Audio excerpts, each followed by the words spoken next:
Sebuah pesawat komersial lepas landas dari bandara Singapura menuju bandara Jepang. Namun di perjalanan, pesawat mereka dihantam oleh badai dahsyat yang memaksa sang pilot harus mendarat darurat di sebuah pulau terpencil yang terletak di Filipina. Sialnya, pulau itu dikenal sebagai markas para militan bersenjata yang kemudian menyandra semua penumpangnya. Sang pilot yang tidak memiliki latar belakang militer harus berjuang keras untuk menyelamatkan semua penumpangnya.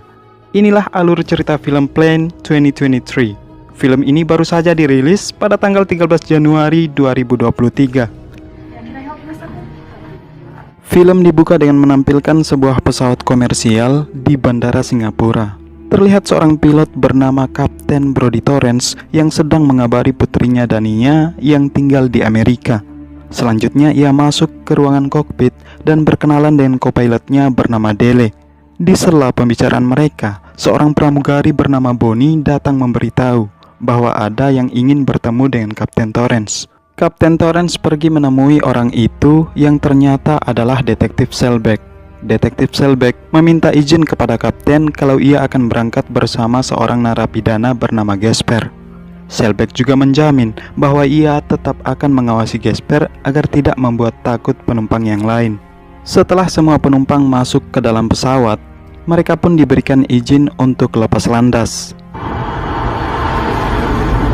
Awalnya penerbangan berjalan dengan lancar, namun tiba-tiba radar mendeteksi gumpalan badai persis di depan mereka.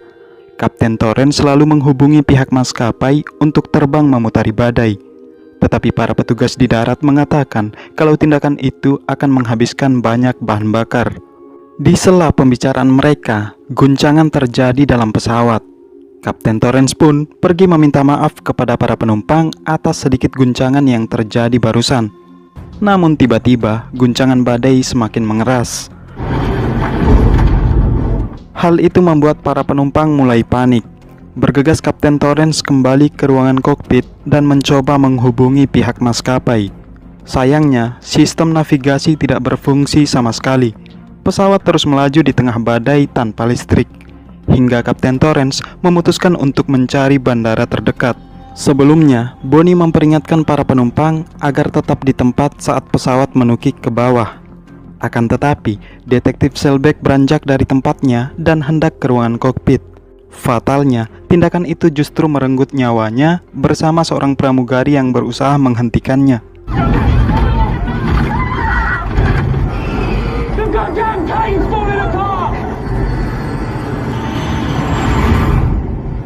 Setelah melewati badai, Kapten Torrance melihat sebuah pulau yang sekiranya bisa mendaratkan pesawat. Tanpa menunda lagi, sang pilot langsung mendarat darurat di pulau tersebut dan segera meminta agar semua penumpang turun dari pesawat.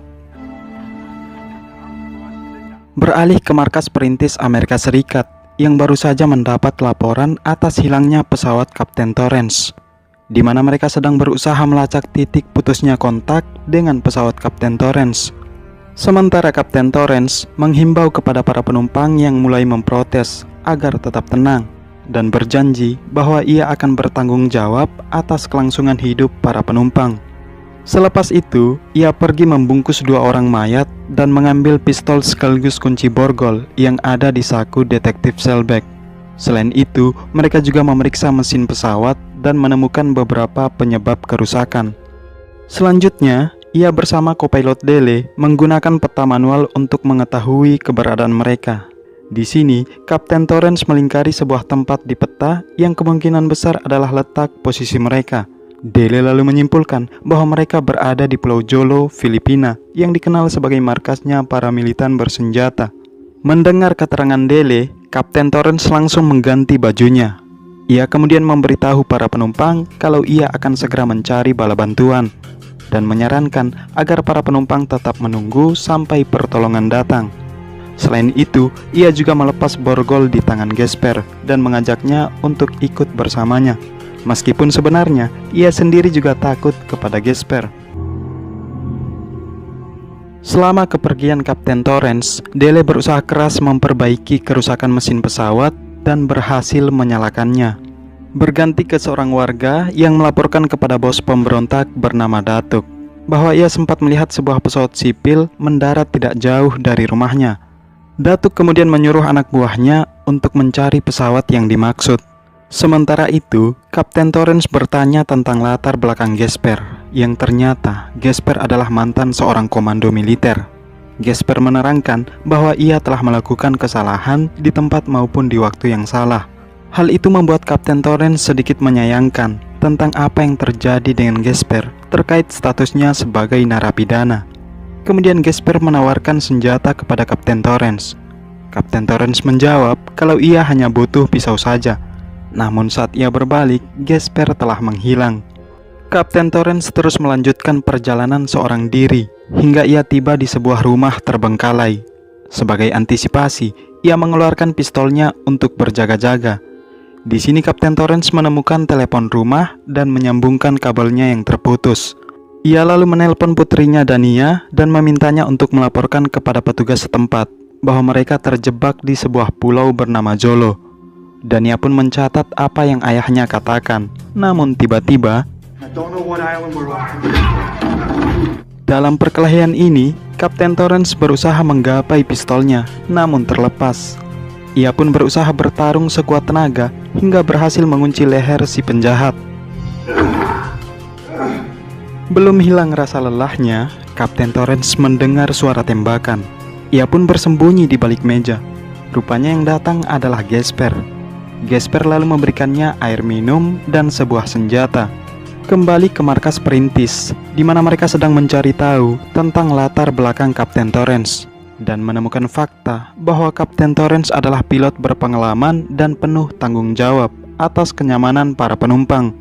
Mereka juga mendapat laporan dari Dania tentang keberadaan pesawat Kapten Torrance, yaitu di sebuah pulau bernama Jolo. Setelah melacak pulau yang dimaksud, terlihat pesawat Kapten Torrance ada di sana. Scarsdale, yang juga merupakan pensiunan perwira pasukan khusus, langsung mengirim 4 orang tentara dari pasukan elit untuk memberikan pertolongan dengan bayaran yang cukup tinggi. Kapten Torrance bersama Gasper masih berada di rumah itu. Mereka menjumpai beberapa mayat pemilik rumah, hingga Gasper menemukan kamera yang masih aktif. Saat membuka file video, terlihat rekaman terakhir pemilik rumah sebelum dieksekusi. Spontan Kapten Torrance teringat kepada penumpangnya. Bergegas mereka kembali ke pesawat menggunakan mobil si penjahat yang berhasil ia bunuh. Sementara mereka masih di jalan, 5 mobil militan lebih dulu tiba di sana. Selain Dele, para penumpang nampak gembira karena mereka mengira bantuan telah datang. Tapi ternyata suara tembakan itu didengar oleh Kapten Torrance dan Gasper. Mereka lalu memutuskan untuk berjalan kaki. Captain Brody Torrance. Captain Torrance isn't here. Situasi yang mencekam membuat 2 orang penumpang bereaksi tidak karuan, sehingga mereka harus tewas di tangan bos militan. Kemudian kopilot Dele bersama para penumpang dibawa ke markas mereka. Saat mobil mereka telah pergi, Kapten Torrance dan Gasper langsung menyerang 2 orang yang masih berjaga di sana. Selanjutnya mereka melakukan interogasi tentang keberadaan markas para militan yang terletak di sebuah perkampungan. Kapten Torrance selalu pergi membuka tabnya dan mencari titik lokasi yang dimaksud. Setelah itu, ia menulis beberapa informasi di seragamnya. Sementara Gasper langsung menghabisi tawanan mereka di dalam hutan. Kemudian keduanya pergi menuju lokasi. Saat tiba di sana, Kapten Torrance mengucapkan terima kasih kepada Gasper. Ia tidak menyangka kalau Gasper mau bersusah payah membantunya. Gasper pun menjawab kalau itu bagian dari tugasnya sebagai mantan komando militer. Di markas para militan, mereka menanyakan negara masing-masing tawanan dengan maksud untuk meminta tebusan agar semua tawanan bisa mereka bebaskan. Di sisi lain, 4 orang tentara elit baru saja menemukan pesawat mereka. Saat memeriksa isi pesawat, ditemukan tulisan di seragam Kapten Torrance yang memberitahukan kemana mereka pergi. Saat itu juga, Kapten Torrance bersama Gasper masih mencari markas kelompok militan. Setelah upaya yang melelahkan, mereka melihat dua orang yang sedang menyiapkan bahan bakar. Dengan langkah waspada, serentak keduanya pun mereka terus bergerak maju untuk mencari ruang tahanan teman-temannya. Tetapi tempat itu dijaga dengan sangat ketat. Di sini, Gesper menemukan sebuah palu. Tak berselang lama, terlihat seorang penjaga di balik tembok dan Co-pilot Dele lalu memberi isyarat bahwa masih ada satu penjaga di sebelah tembok. Gesper pun kembali beraksi.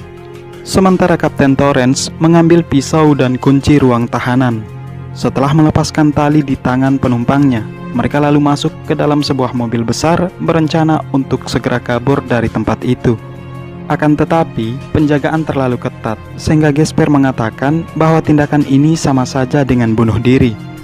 Dalam keputusasaan situasi, Kapten Torrance akhirnya memutuskan untuk pergi menemui bos militan agar perhatian mereka teralihkan. Sementara Gesper dan yang lain diminta untuk segera kembali ke pesawat. Namun Gesper dan yang lain tidak tega meninggalkan Kapten Torrance dihajar habis-habisan.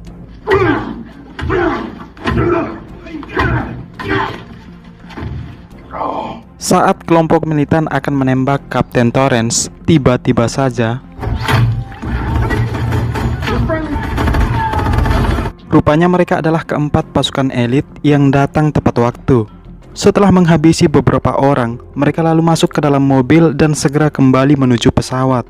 Di perjalanan, Kapten Torrance diberitahu oleh seorang tentara bahwa mereka adalah utusan mantan perwira pasukan khusus, yaitu Scarsdale. Setibanya di pesawat, para penumpang diarahkan agar masuk ke dalam pesawat karena pesawat sudah bisa dijalankan. Sementara keempat pasukan khusus menyebar untuk menjaga kondisi tak terduga. Kemudian Kapten Torrance melakukan pengecekan terhadap bagian luar pesawat. Tidak lama kemudian, sekelompok para militan kembali berdatangan. Pertempuran pun tidak bisa dihindari.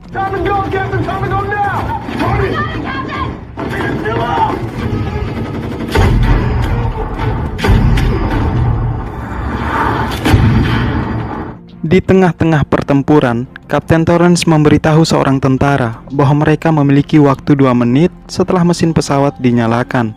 Bersamaan dengan itu, Gesper juga memberitahu Kapten Torrance bahwa ia tidak bisa ikut terbang, mengingat statusnya yang masih menjadi buronan. Kapten Torrance pun berpesan agar dia menjaga dirinya dengan baik.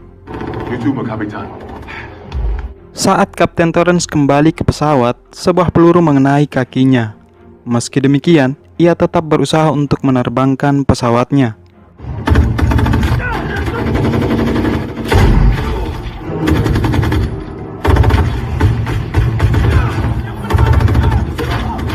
Di samping itu, Gesper kehabisan peluru. Seorang tentara menyuruhnya mengambil di tas. Gesper terkejut ketika membuka sebuah tas yang dipenuhi dengan uang. Ia pun menutupnya kembali dan membuka tas yang lain. Datuk dan anak buahnya mengarahkan serangan ke ruangan kokpit saat melihat pesawat mulai jalan. Saat itu pula, Kapten Torrance menghubungi Scarsdale meminta pengarahan landing darurat. Sementara Gesper dan 2 orang tentara masih berusaha menahan serangan dari para militan yang terus berdatangan. Setelah mendapat kesempatan, 2 orang tentara ini langsung menaiki tangga pesawat.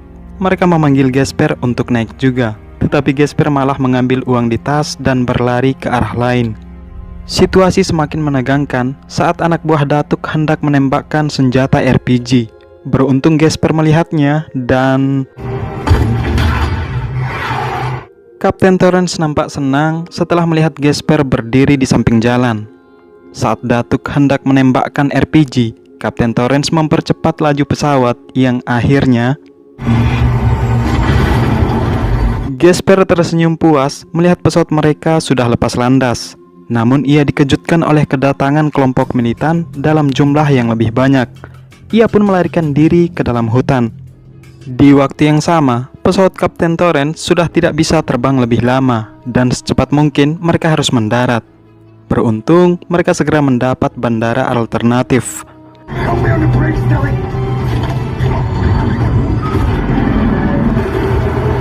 Sebelum turun, para penumpang mengucapkan terima kasih kepada sang pilot maupun pramugarinya. Di luar, nampak para tim rescue sudah bersiap memberikan pertolongan. Kemudian sang pilot bersama dua pramugarinya berkumpul membahas kejadian yang baru saja mereka lewati. Setelah itu, ia menelpon putrinya Dania dan memberitahu kalau sebentar lagi ia akan segera pulang ke rumah.